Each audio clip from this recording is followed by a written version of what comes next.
My first question that I wanted to start with is how did you become a game developer? Can you sort of walk us through that journey Yeah, of like, were I you always can, into sure. games or did this come later in life?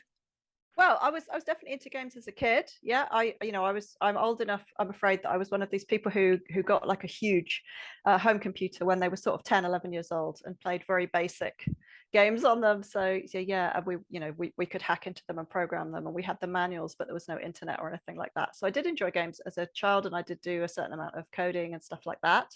Um, then fast forward to adult life, I was actually a science writer for many years. So I was just literally I was quite au fait with technical stuff and using computers and things like that, but I was writing about science and business and stuff like that. How'd you get into that? How did I get into that? I did a chemistry degree. I blew up everything I touched in the lab.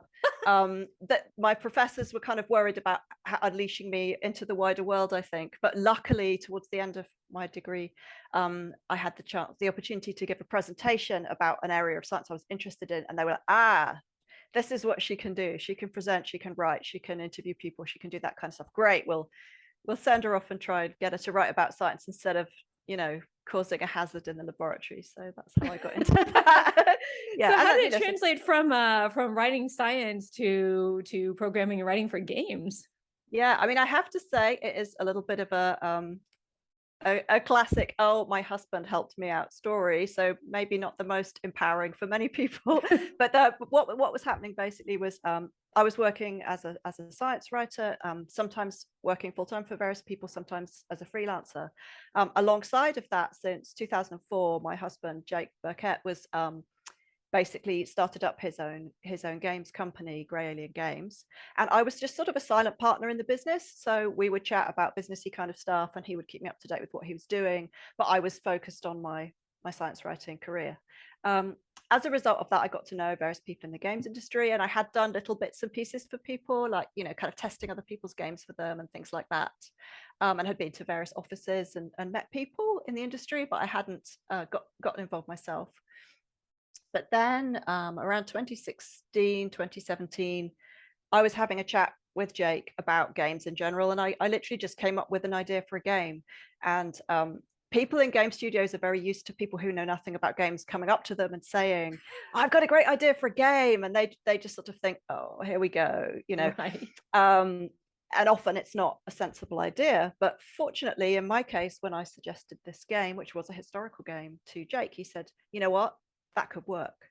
So that's how I got into games. Basically, I had to create a job. I had to create a position for myself because the company at that time just supported Jake and paying out for contractors like artists and musicians and people like that. So I went to Creative England, which is a funding body in the UK, and we pitched our game idea, which was Regency Solitaire, and I created a part-time position for myself, funded through that to get myself started. I was a complete newbie. I went from being quite an expert in being a writer about science and industry, which I knew a lot about, to being, kind of the junior who didn't really know much about making games. But I learned as I went along and carried on with a bit with my science writing career until I was confident. And yeah, after a couple of years, I was able to switch over to doing game design full time. So I've been very fortunate. But I did, I had a family member who helped me get on board, I have to say. Hey, it helps. It helps you get your foot through the door. What inspired Yeah, you to think of Regency Solitaire? Because you mentioned that it's yeah, historical, and that's what was the right. inspiration for that? Well, when I was a kid, I used to read a lot, and very often I would just go through my parents' bookshelves or whatever was in the library, just read whatever. And I ended up reading a lot of Regency romances by an author called Georgette Heyer. I also read, the normal sort of Jane Austen and things like that, but Georgette Heyer kind of stuck with me as having a particular type of story and a great deal of historical research in her stories. And when obviously Jane Austen was contemporary, whereas Georgette Heyer was writing in the 70s, mostly 60s and 70s when she wrote her work. So I looked a little bit more into Georgette Heyer as much later, many years later, and I found out that yeah, she did actually have kind of a team of researchers when she got popular who would really check all the facts. She had a great deal of Regency era language. There was a lot of detail about the clothes people were wearing. There were little, I mean, it wasn't really political, but there were little smatterings of politics or current historical events scattered through that were spot on. and I really liked that. I really liked that world. And one of the aspects of that world was that in Georgette Heyer's high society Regency world, you could win or lose a fortune, or maybe even your hand in marriage by gambling something on a hand of cards. And that's what kind of feeds into my work with Jake, and that he had made a best-selling card game called Fairway Solitaire, which was through Big Fish Games, who he later went on to work for full-time in Vancouver in Canada. So I knew a little bit about card games, and that was the idea that I brought to him. I sort of said, hey, how about making a game aimed at the casual market? So we were thinking about maybe women over 30 as the primary audience, not necessarily younger guys or whatever.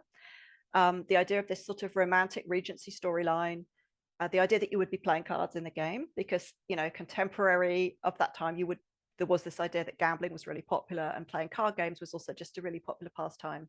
And that was why he said, yeah, I see where you're getting at here. This does all come together as a coherent kind of idea for a game, and let's work it out and see if we can make it fly. So it started as an idea, as a story, and then you combined it with your husband's, because he'd made a solitaire game before. I actually saw his GDC speech. That's right. Yeah, he had made solitaire games or a solitaire game previously that had done very well, so he understood how to make a good solitaire game. Yeah, that's right. Right. Do you know what the inspiration was? The gameplay mechanics in Regency Solitaire and also Shadow Hand are so interesting, unique, and it's not just a straight solitaire game, right? Like there's all sorts of like abilities and mechanics. Like you have to, you can burn up cards, you can unbundle cards, you have to find a key to unlock certain cards. Was that your idea? Was that Jake's idea? I think we knew from playing a lot of our own games and other casual card games that casual players did very much expect those sort of fun power-ups and rewards. The gameplay had to be very rewarding. There was also this very sort of at the time well-worn structure where you had to make the first hour or so of gameplay free. So many people would have been playing this on platforms like iWin, Real Arcade, Big Fish Games, places like that, where the sort of way it works is that members get to play for an hour and then they decide whether or not they want to pick up the game after that. So yeah, there's a lot of very carefully orchestrated timing of making sure that the story moves along really quickly in the first few chapters. You're introduced to a ton of fun stuff really quickly. You get to try out lots of things. There's some really cool power-ups that do something that is really well tied in with the theme and the storyline really early on, so people go, oh yeah, I can see there's a lot to this. So yeah, very much a case of, I did have story ideas in mind and I had character ideas and things like that, but I very much had to learn when I first started out how to bend those to suit this particular game structure where a great deal of things have to happen and unroll, as it were, in the first hour of gameplay. Yeah, I really like the design of Regency Solitaire and Shadow Hand, and I was wondering about the sort of research that you had to do to get it historically accurate. Was that a help? Was that a hindrance? Was it like, oh, we have a historical background, we can, hang everything on this historical frame and it's easier? Or did you find it a hindrance because, oh gosh, I have to try to make it look somewhat realistic at least? Yeah, no, actually that it was really helpful. So I started out by literally doing, I'm not an historian, I have some idea, but I was never studied history formally. So I literally went to museums which had displays of Regency artifacts. I took photographs of them or books. I mean, this was a book of my mother's, who was a historian. She's about costume through the ages, so that had some really good ideas about the sort of clothes people used to wear. Yeah, I've got a couple of other hefty tomes about that kind of stuff. So I did the research. And then what you find, perhaps when we look back on any era, we know it's got a certain flavor, but very much sort of the colors that were in fashion for home furnishings were also in fashion for clothes, the kind of styles, the kind of trims, the kind of very much in the UK anyway, very much this sort of Roman or Greek classical influence to all the little architectural details, and the sort of style of clothing women were wearing was very much modeled on these kind of draped Greek statues. So yeah, once you kind of put the bits together for one part, like the backgrounds or whatever, you find that then the characters fit really well and the hairstyles are right and it all just kind of works. So yeah, but I enjoyed that. I enjoyed that a great deal. And I'm just researching the next Regency Solitaire game now, and I'm really enjoying doing it all over again with a slightly different sort of set of parameters, if you like. Yeah. We Right. also sort of homed in on a few kind of, so talking about the design, if you look at stuff like the UI, and I've sent you some bits of artwork there so you can refer to those. We definitely went and looked for Shadowhand and for Regency Solitaire, looked at things like jewelry or architectural details from the era, and you can see that the buttons and things like that are literally taken from, we would take a picture of some real Regency jewelry and then we would adapt that into a button for the screen. As you move around the map, there's little strings of pearls and stuff, and the things that they're held in look very much like the kind of woodwork that you see around, you know, stately homes and things here in Britain that were built in that era. So yeah, but just using all those details and putting it together just worked really well, and it was really fun as well. So yeah, we were quite pleased with it. Yeah, I think the graphics are a huge part of the experience, and that they're actually really beautiful and fun. So it's not just the gameplay mechanics, but it's the whole visuals that sort of tie it all together. What about the music in Regency Solitaire? It's very, it Yeah. sounds very, you know, sort of 18th century, early 19th century, and I'm Yeah. wondering if where you got the Well, idea for that. we literally hired a chap who's from the Netherlands, who we've never met in person, but he has helped us with the music for several of our games. And you know, our artists are based in Ukraine, so we very much have a sort of international thing where we just find the best people for what we're doing wherever they are, and we work remotely. So yes, our musician is based in the Netherlands, and we just sent him clips of music of the type of thing that we liked. We told him how we were going to use them. And as with most things in game design, it's kind of an iterative process. So he would come up with different little snatches of tunes and send them to us. And we'd then say, oh yeah, that one's really good for this, or that one's got too much of this in it. Can you make it more like that? You know, it's quite difficult when you're making music for a game, I think, because sometimes there's got to be a musical flourish that everybody's, ta-da, something's happened, that's great. But a lot of the rest of the time, it's got to be kind of looped music that's quite low key. It maybe swells up a little bit to a slight crescendo, but you can't have anything too dramatic. Or, you know, it's got to be balanced so that it doesn't overpower you when you're listening to it. Because if you're playing Right. solitaire for hours, you might be listening to the same, you know, if you get stuck on one level, you might be listening to the same little refrain over and over again. So it's quite hard finding that balance actually between something that sounds true to the period or evokes the period and it's fun and is instantly recognizable as going along with your game, but isn't just like super annoying after you've heard it, you know, 30, Over 40 and over and times over on a again. loop. So yeah, there's quite a lot of work goes into that, quite a lot of thought, but I think he did a great job, and we were very pleased with what he came up with. Can you talk a little bit about what we can expect from Regency Solitaire 2 at all? Sure, yeah. Well, basically the whole idea of Regency Solitaire was that you're doing up a ballroom. That's kind of the meta game. So as you go around playing cards, you gradually get these cool things that you can either wear or put around your ballroom so that you yourself can host a ball. And that's, you know, that's kind of what you're trying to upgrade. This is sort of the little fun thing where you're collecting stuff as you go along, and you want to complete it. You want to get all the nice things for your ballroom. You want to see what they do, because all the things in your ballroom actually do something in the game as well, whether that's a passive or an active ability. So that's kind of what's going on in the background. I think I can probably give away, we're working on Regency Solitaire 2 now, which is a direct sequel set 1 year later than Regency Solitaire. That there was also my inspiration for this game, whereas my first game came from the kind of Regency romance, will they, won't they, gambled fortune. My inspiration for the second one came from a really interesting garden designer called Humphrey Repton, who was working in the Regency period. And he used to make incredible gardens, kind of landscape gardens for extremely wealthy people. And he really was one of the people, along with people like Capability Brown, who influenced what we expect when we go to visit a certain type of very grand English garden. So what Humphrey Repton did, which I think was really beautiful and clever, was he created these books, and he would bring them to his wealthy clients to show them, and they would have one page showing a sketch that he'd done of their garden as it was now. And it was literally like one of these, the children's kind of lift the flap peekaboo books. You know, you would lift the flap on the on the piece of paper, and there would be a drawing of what their garden would look like underneath. Oh, So wow. sometimes it would be, because obviously they, for pre-digital, it was like the before and after shot, right? Right. So yeah, and he would literally do that for them and sort of say, look, wouldn't it be wonderful if you just had, just kill out that village over there. That looks ugly. And of course you need a huge waterfall here, so that church has got to go. It was Right. really big scale stuff. We're talking major renovations where giant pieces of landscape are carved out, huge massive trees get lugged around, bits of sort of imaginary fantasy architecture like follies, or bits of Greek temples that aren't at all Greek temples, get sort of plonked around the landscape, so that when you're standing by your stately home or taking a lovely promenade around your lake or whatever, everywhere you turn in the landscape, there's something to draw the eye that looks very beautiful and, elevates your experience. That's So fantastic. yeah, so this guy, so I was looking into what to do for the next game. I had various ideas, but eventually this idea of doing up a garden came through to me as being a really nice idea for a garden. So I think I can say that Bella's doing up her garden in the next game.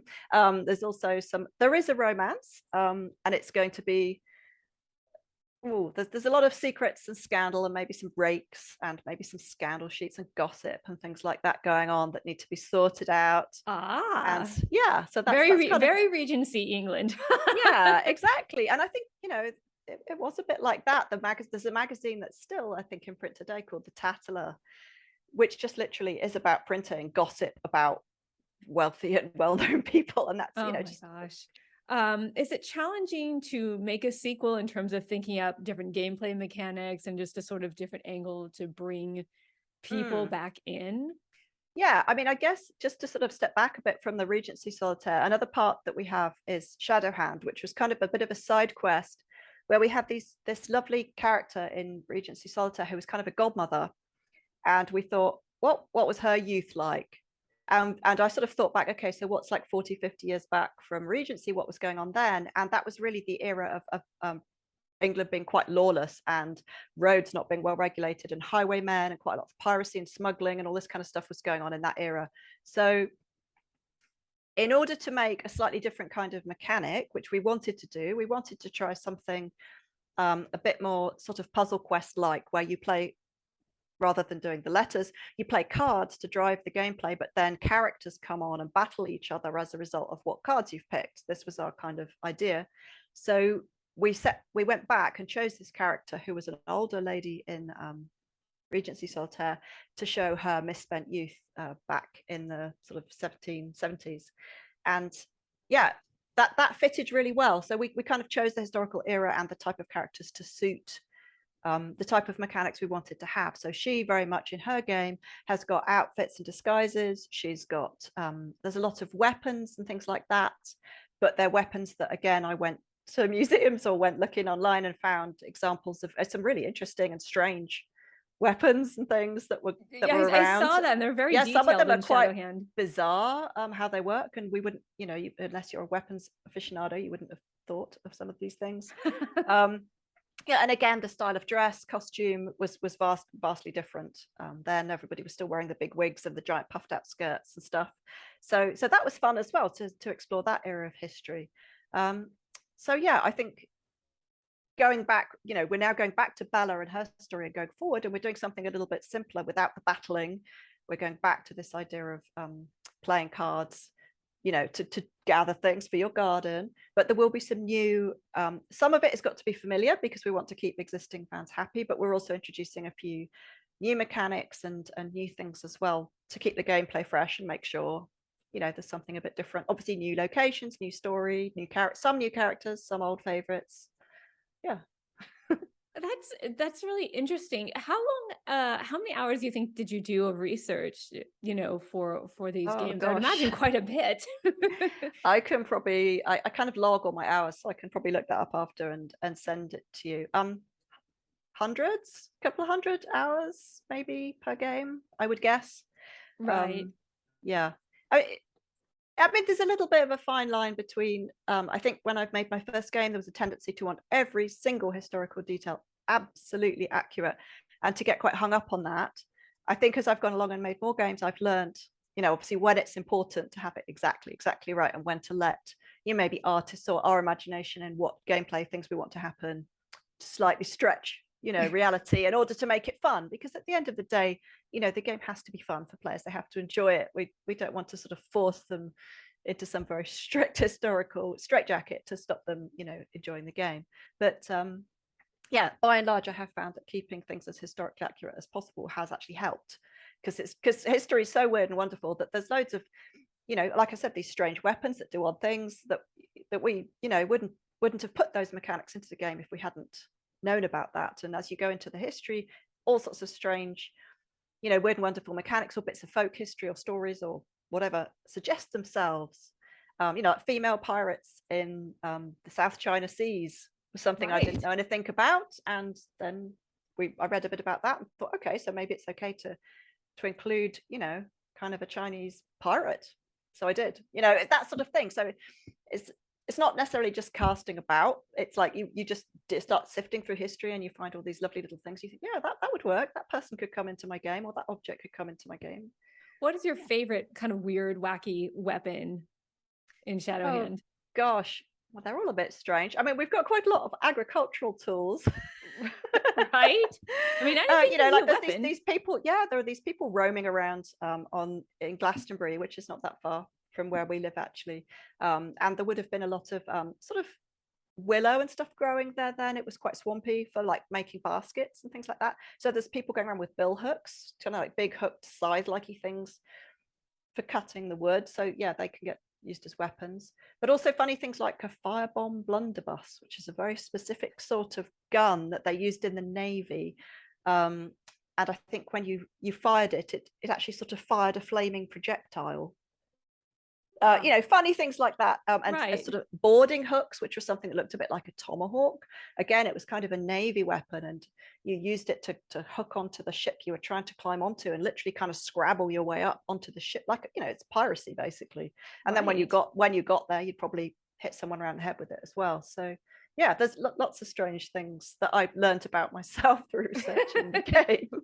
I definitely do. I definitely had fun with it and Shadowhand. I think these games are a fun way to pass the time, but they're kind of, when you think about it, they're kind of educational, right? Like they sort of make you want to look up things like, Regency England and is this real and did this really happen? And it did. And I hope so. Yeah, I mean, we did sneak in a couple of interesting characters.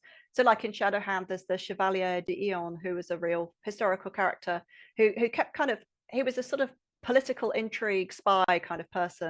And I say I think we might call them transgender today, but I'm not sure. They used to flip back and forth between France and England, depending which court they were in favor with. And at a certain point, I believe the King of France told him that he was so good at being disguised as a woman that from now on he should only be dressed as a woman. So he went around, or she went around as a woman then for a while, and I think eventually flipped back. So, but they were an amazing swords person. So we put them in the game. Did you work on Going Medieval as well? I did. Yeah, I've been working. I had a little break when Jake was doing something different, and I had some free time, so I worked doing the writing for Going Medieval. That was really nice. Actually, they're a really nice team based in Serbia, and I get on with them really well. They're really, really into the same kind of just deep dive into history and all the objects and all the things you could do and what they were called. So I had a lovely time researching, again, another period of history I didn't know a great deal about, from England, just shortly after the plague. Although we wrote an alternate history, but all the things to do with the food, how people kept their animals, what they wore, what crops were grown, how you could cook them, or what kind of, brew them, what construction materials, you name it. I got to write all the lore for that and the little stories of the people, and I had a brilliant time doing that. So yeah, I was very fortunate to get to work on that. If you had an unlimited budget, though, an unlimited team and time, is there a particular game that you would love to make or seen be made? I'm curious. I like to ask game developers that. I don't know. We did we've had a few slightly more esoteric ideas, but I don't know if they would catch on. Like, would somebody like to be a monk going around the British Isles in a little coracle, stopping off and founding monasteries, say in like the 8th century or something like that? Would that be fun? We also really want to make a game about Scotland. So, watch this space. In a couple of years, there might be some kind of history / Scotland themed game. Well, thank you again for joining me. Yeah, you're welcome. Thanks for inviting me.